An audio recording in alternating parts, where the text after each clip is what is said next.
২০২৬ world কাপের Mexico বনাম south আফ্রিকার যে প্রথম ম্যাচটি অনুষ্ঠিত হয়েছে, সেই ম্যাচটিতে মেক্সিকো ২-০ গোলে সাউথ আফ্রিকাকে পরাজিত করেছে। ম্যাচটি শুরু হওয়ার ৯ মিনিটের মাথায় জুলিয়ান কিনোনেসের এক দুর্দান্ত গোলে মেক্সিকো সিটি ১-০ ব্যবধানে এগিয়ে যায়। তারপর মাঠে থাকা ৮০,০০০-এর বেশি দর্শক মেক্সিকোর পক্ষে গলা ফাটানো শুরু করে দেয়।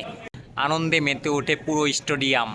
দ্বিতীয়ার্ধে রাউল জিমেনেসের এক দুর্দান্ত গোলে মেক্সিকো সিটি তাদের জয় নিশ্চিত করে ফেলে। লাল কার্ডের ছড়াছড়ি এবং চরম উত্তেজনাপূর্ণ মুহূর্ত আপনাদের সামনে উপস্থাপন করতেছি।